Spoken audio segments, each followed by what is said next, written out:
페이지 인장 등록입니다. 인장이 도장이죠. 도장. 우리 계약서 확인설명서에 찍을 도장을 앞으로 이 도장을 계약서에 찍겠습니다 하고 도장을 찍어서 제출하는 걸 인장 등록이라고 합니다. 책임의 소재를 명백히 하기 위해서. 자, 그래서 이번에 양가로 1번 인장 등록 의무자 개공, 소공, 개업공개사와 소속공개사만 인장 등록합니다. 왜냐하면 보조원은 계약서 쓸 수가 없죠.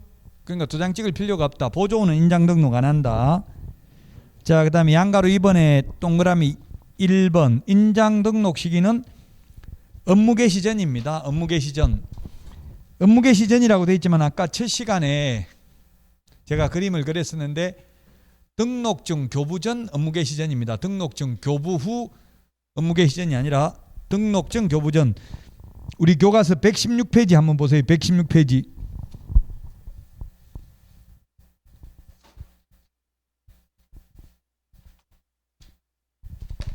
116페이지 그 등록증에 보니까 맨 밑에 등록인장 인, 등록인장, 변경인장 적혀져 있죠. 116페이지 중개사무소 등록증에 도장을 찍어야 되잖아요. 그래서 도장 찍으려면 이게 등록증 내주기 전에 인장 등록을 해야 된다고요. 업무 개시 전이라고 돼 있지만 그래서 등록증 받기 전 업무 개시 전이지 등록증 받고 나서 업무 개시 전은 아니라고 했어. 아까 제가 칠판에 처음에 적었을 때 그때 잘 이해가 안 됐을지 모르겠는데요. 그 업무 개시 전이지만 구체적으로 본다면 등록증 교부 전입니다. 업무 개시 전에 해야 되고요. 자, 근데 맨 밑에 보면은 개업공개사는 두 번째 줄 맨 밑에 중개사무소 개설 등록 신청과 같이 할 수 있고 소속공개사는 고용신고하면서 같이 인장 등록할 수도 있다. 그리고 별도 인장 등록 신고서에 의해서 해도 되니까 인장 등록 신고서 서식은 세 가지입니다. 개설 등록하면서 해도 되고 소속공개사 고용신고하면서 해도 되고 별도의 인장 등록 신고서에 의해서 해도 된다고요. 세 가지 방법이 있습니다. 자, 그 다음에 3번 178페이지 등록인장입니다. 동그라미 1번 개인의 경우에는 거기에 네 번째 줄에 보면은 가로 세로 각각 7mm 이상 30mm 이내의 인장입니다. 우리 프린터 39번에 13번에 있습니다. 시험에 10mm 이상 40mm 이내 X로 출제를 했습니다. 개인의 경우 인감도장일 필요 없습니다. 인감도장 아니라도 됩니다. 가족관계 등록부나 주민등록표에 나타난 실제 성명이면 됩니다. 다만 법인인 경우입니다. 법인. 법인인 경우는 뭐라고 돼 있어요? 그 30mm 그 다음 줄 보니까 법인의 인장이라고 돼 있죠? 법인의 인장이라는 말은 법인 인감도장이어야 합니다. 법인의 대표자 인장이 아니라 법인의 인장이고요. 그 밑에 줄에 다만 분사무소에서 사용할 인장의 경우에는 법인의 대표자가 보정하는 인장을 주된 사무소 등록관청에 등록할 수 있다. 안 하고 주된 사무소 것을 가져다 써도 됩니다. 인장 등록은 양가로 4번 등록관청 시군구에다가 하고요. 양가로 5번 인장 등록 방법 동그라미 1번 개인은 인장 등록 신고서에 도장을 찍어서 제출하고 동그라미 2번 맨 밑에 법인은 인감증명서 제출로 인장 등록에 가름한다. 왜? 법인의 경우 법인 인감도장이어야 되니까 인감증명서를 제출해야 되고요. 179페이지 등록인장 변경 등록은 두 번째 7일 이내입니다. 7일 동그라미 하시고요. 우리 프린터 39번에 2번에 있습니다. 7일 이내 변경 등록해야 됩니다. 180페이지 위반시 제재. 개업공개사가 인장 등록 안 하면 업무정지 6월이야. 맨 밑에 소속공개사의 경우 6월이야. 자격정지 사유에 해당됩니다. 181페이지 인장 등록인장 변경신고서가 있는데 등록인장 변경신고서는 요거 서식 하나밖에 없습니다. 181페이지. 근데 인장 등록신고서는 세 가지라고 했죠. 이거 외에 등록 신청하면서 해도 되고 소속공개사 고용신고하면서 해도 된다라고 했습니다. 인장 등록신고서는 세 가지, 변경신고서는 한 가지. 자, 그 다음에 182페이지 휴업 및 폐업입니다. 휴업 및 폐업. 휴업 폐업은 우리 프린터 51번에 27번, 28, 29, 30에 있는데요. 휴업 신고가 있고 휴업, 그 다음에 폐업 신고가 있고 폐업, 그 다음에 재개, 변경 신고가 있습니다. 재개 신고, 변경 신고. 휴폐업은 등록증을 반납하러 가야 됩니다. 등록증을 반납하러 가야 되니까 방문 신고만 가능합니다. 방문 신고만 가능하고 전자문서는 안 됩니다. 재개, 변경 신고의 경우에는 등록증 미반납, 등록증 미반납이기 때문에 방문 신고도 가능하고 또는 전자문서도 가능합니다. 휴폐업 신고는 모두 미리 신고입니다. 미리 신고, 사전 신고. 오늘 했는데 사무소 이전 신고는 사후 10일 이내 신고하고 등록인장 변경 등록은 사후 7일 이내인데 휴폐업은 사전 신고, 미리 신고해야 됩니다. 신고는 3개월 초과해서 휴업하는 경우에만 신고합니다. 3개월, 옛날 3월이라고 되어 있었는데 3개월로 개정했습니다. 3월이라고 하니까 사람들이 2월달 다음 3월달이가 이렇게 생각하니까 3개월 초과하는 경우에만 신고하고 3개월 이하 휴업할 때는 신고할 필요 없다. 한번 신고하면 6개월을 초과할 수 없습니다. 6개월 초과할 수 없고 6개월 초과해서 무단 휴업을 하면 임의적 취소할 수 있습니다. 안 하면 업무정지할 수 있습니다. 3월 초과 무단 휴업, 폐업 신고, 재개 신고, 변경 신고 위반은 100만 원 이하의 과태료 대상이 되겠습니다. 184페이지. 6월을 초과할 수 없는데 그 박스 안에 질병으로 인한 요양, 징집으로 인한 입영, 치약, 다음에 리얼의 임신 또는 출산 하나 더 적어놓으라고요. 리얼의 임신, 출산 하나 더 적어놓고요. 그 다음에 미염에 그 밖에 이에 준하는 부득이한 사유로서 국토부 장관이 정하여 고시하는 사유. 오늘 프린트 내드렸죠? 오늘 프린트 보고 요 좀 고쳐놓으세요. 184페이지. 자, 그 다음에 185페이지 재개신고입니다. 양가로 2번. 양가로 2번에 재개신고를 받은 등록관청은 동그라미 2번 맨 뒤에 즉시 반납받은 등록증을 반환해야 됩니다. 즉시 반환입니다. 즉시라는 표현 여기 한 번밖에 안 나옵니다.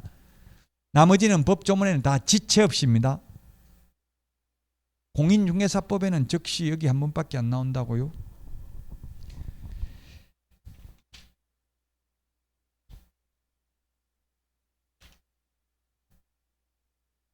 (189페이지) 거기에 휴업 신고할 때 거기 휴업기간, 폐업일, 재개일, 휴업기간, 변경일 이런 변경기간 이런 걸 적는데 시험에 폐업기간을 폐업신고서에 적어야 된다. X로 출제됐어요. 폐업기간은 안 적어요. 몇 년간 폐업할지 모르잖아요. 영원히 안 할 수도 있죠. 10년 후에 한다, 20년 후에 한다. 그것까지는 적을 수 없잖아요. 그래서 폐업기간은 시험에 다음 중 휴폐업 신고서의 기재사항이 아닌 것, 폐업기간 답이었다고요. 휴업기간은 적는데 폐업기간은 안 적는다고요. 폐업, 저도 여러 번 폐업했는데 언제 다시 개업할지 모르잖아요. 자, 오늘 여기까지 하고요. 다음 주에 이제 190페이지부터 진도 나가도록 하고요. 오늘 내드렸던 문제 보도록 하겠습니다. 1번은 등록증 시도지사 X입니다. 등록증은 등록관청이죠. 자격증은 시도지사가 재교부하는데 등록증은 등록관청이잖아요. 기출문제 지문입니다. 1번 등록증 때문에 X입니다. 2번은 7일 이내가 아니라 이전 신고 10일 이내 한다고 했습니다. 처리기간이 7일이고요. 그 다음에 3번은 10일 이내가 아니라 7일 이내에 서면으로 통지해야 됩니다. 7일 이내에. 7일 등록 처분 통지 7일이라고 했잖아요. 프린터 39번에 1번에 있고요. 4번은 농업협동조합법에 의한 지역농협이 아니고 아까 이야기했었죠. 협동조합 기본법에 의한 협동조합이고 사회적 협동조합은 제외한다고 했죠. 농업협동조합법에 의한 지역농업협동조합은 특수법인입니다. 등록기준 적용 안 받죠? 틀렸고요. 4번. 5번은 인감도장이 아니고 개인은 7mm 이상 30mm 이내의 실명도장이면 된다고 했잖아요. 법인은 법인 인감도장이어야 된다 했죠. 그래서 틀렸고 5번 인감도장 X고요. 그 다음에 6번은 딱 3개월만 휴업하려면 신고할 필요 없습니다. 3개월 초과입니다. 3개월 초과. 3월 이하는 신고할 필요 없다. 자, 그 다음에 7번은 다음 달 7일까지가 아니라 프린터 25번에 다음 달 10일까지죠. 다음 달 10일. 그래서 X고요. 8번은 원서 접수 마감일 다음 날부터 7일 이내에 접수를 취소하면 100분의 60이죠. 50X. 그 다음에 9번 배임죄로 곧 교도소에 갔다 오면 배임죄든 무슨 죄든 집행 종료면 만기 출소하면 몇 년 지나야 된다 했어요? 3년. 근데 2년이라고 해서 X고요. 그 다음에 10번은 국토부 장관이 아니라 다음 달 10일까지 어디다 통보한다? 협회. 그래서 X고요. 11번은 임신 출산 6개월 초과할 수 있다 했죠?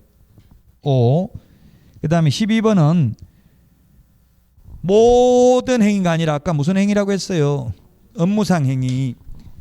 직원이 퇴근해가지고 나이트클럽에서 부킹하다 싸움에서 손해입힌 것까지 책임질 필요 없죠?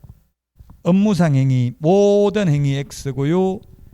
그 다음에 13번은 소속공인회사 포함한다. 등록 신청할 수 없다.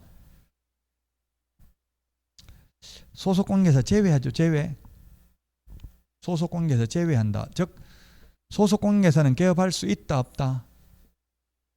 나무 밑에 취직되어 있는 상태에서는 개업 안 된다고요. 개업하려면 그만두고 해야 된다 했어요. 그만두면 이미 소속공인회사 아니죠? 상도위에 어긋나잖아요. 나무 밑에 취직되어 있는 상태에서 자기 사무소 개업해가지고 제가 여기 강사로 근무하면서 바로 옆에 학원 차려가지고 제가 원장하면 하는 거하고 똑같잖아요. 상도위에 어긋나는 거잖아요. 그래서 안 된다고요. 소속공인회사는 개업하려면 그만두고 해야 된다. 그래서 소속공인회사 포함 X 제외입니다. 비특정 후견인 결격사유 아니라고 했죠? 비성년 후견인, 비한정 후견인은 결격사유에 해당되는데 종료 심판이 있어야 벗어나고 비특정 후견인은 결격사유 아니다.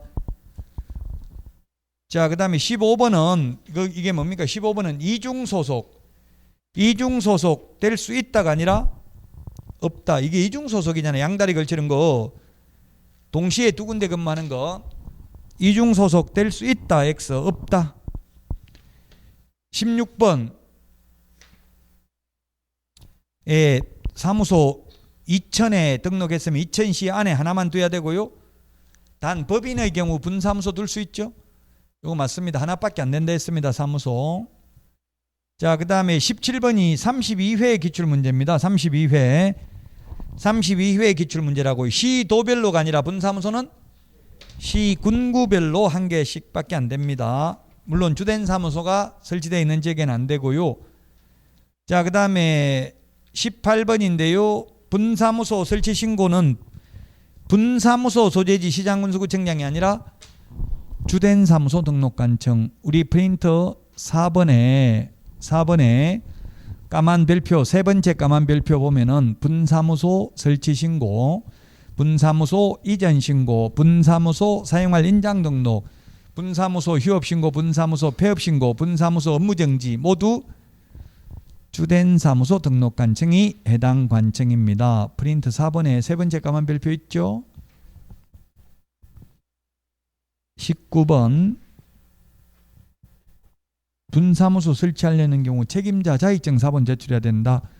우리 프린터 51번에 1번부터 3번 51번에 1번 등록신청, 2번 분사무소 설치신고, 3번 소속공인회사 고용신고 모두 자격증 제출하지 않는다. 왜 안 하느냐? 전산화되어 있다고요.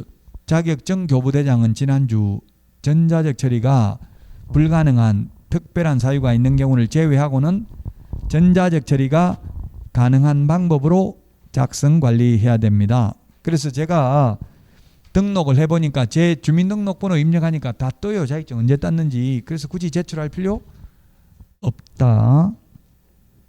뭐 제출해야 된다고 했어요? 책임자, 실무교육 수료증 4본, 보정설정 증명서류, 사무소 확보 증명서류 3개. 우리 프린트 4번에 1번, 2번, 3번 3개 나와 있잖아요. 이것만 제출한다. 자, 그 다음에 20번 가석방 되면 가석방 된 날로부터 3년 지나야 되는 게 아니라 남은 자녀 형기, 즉 가석방 기간 경과 후 또 3년 더 지나야 되죠. 따라서 만기 출소된 자나 가석방 된 자나 실제 선고받은 날부터 결격 사유에서 벗어나는 시기는 똑같다. 자, 이번 시간에 한 게 시험에 더 많이 나옵니다. 지난주에 한 거는 용어정의 중개상물 공인중개사 제도 한 문제 시험에 나오는데요. 오늘 한 거는 등록 절차, 그 중에서도 법인의 등록 기준, 우리 프린트는 3번에 있는데 법인의 등록 기준 5가지, 이게 중요하다고 했죠. 그리고 결격 사유 12가지가 있었습니다. 개업도 못하고 취직도 못하는 사유 12가지 시험에 출제가 되고요. 그 다음에 사무소 명칭, 표시광고, 여기에서 한 문제는 출제될 겁니다. 그리고 사무소 이전, 휴폐업 신고, 인장 등록, 법인의 겸업 제한, 고용인. 그래서 오늘 한 게 7, 8문제 정도 출제됩니다. 이제 오늘부터 중요하다고요. 다음 주도 또 당연히 다음 주는 즉 강의 계획표가 있는데 강의 계획표보다 조금 더 나갈 수도 있어요. 계획표보다 최대한 저는 처음에 빨리 나갑니다. 처음에 천천히 나가다가 막판에 시간이 없어가지고 한 주에 200페이지씩 이렇게 할 수 없잖아요. 그래서 딱 8주 동안 시간을 안배해가지고 나가니까 좀 모르는 게 있어도 여러분들은 슬퍼하거나 노여하실 필요 없습니다. 3월 달에 또 처음부터 진도 나가요. 5월 달에 5, 6월 또 처음부터 진도 나가요. 7, 8월 또 처음부터 진도 나가요. 9, 10월 또 처음부터 나가요. 5바퀴 돈다고요. 똑같은 내용 가지고. 나중에 너무 지금 다 알아버리면 지겨워가지고 수업 듣기 싫어요. 그러니까 모르는 게 있어도 그냥 넘어가고 지금은 1차의 시간입니다. 1차의 시간. 민법 학개론을 해야 될 시간이라고요. 민법에 좀 더 비중을 많이 둬야 돼요. 70% 정도 아니면 한 60%라도 민법이 자신 있으면. 그 제가 볼 때는 2차 과목은 대체로 단순히 암기해야 될 내용이 많잖아요. 왜 3개월 초과하면 휴업 신고해야 되고 2개월 초과하면 안 해도 되냐. 논리적으로 이유를 이해가 안 된다. 그 이해할 게 아니라 그냥 규칙을 그렇게 정한 거예요. 3개월 초과로. 오늘 그 한 것 중에서도 상가 민법 시험에 그렇게 나오더라고. 상가 그 코로나 때문에 해지하면 3개월 지나면 효력 발생한다고 했잖아요. 그 3개월은 그냥 암기해야 되죠. 민법, 이거 민사특별법이잖아요. 민법도 암기해야 되는 게 많이 있어요. 숫자 같은 거는. 왜 3개월 지나면 효력 발생하냐. 논리적으로 설명할 수 있는 부분이 아니라고. 규칙을 그렇게 정한 거라고. 3개월 지나면 효력이 발생하는 걸로. 원래 옛날에는 1개월이었어요. 근데 IMF 때 주인도 갑자기 한 달 만에 돈 못 구하는 거예요. 그래서 IMF 때 이게 3개월로 바뀐 거예요. 원래 민법에는 임차인이 해지 통과하면 1개월, 임대인이 해지 통과하면 6개월이죠. 민법 임대차에서는. 근데 특별법에서는 3개월로 되어 있습니다. 자, 오늘 여기까지 하고 다음 주에 찾아뵙도록 하겠습니다. 수고하셨습니다.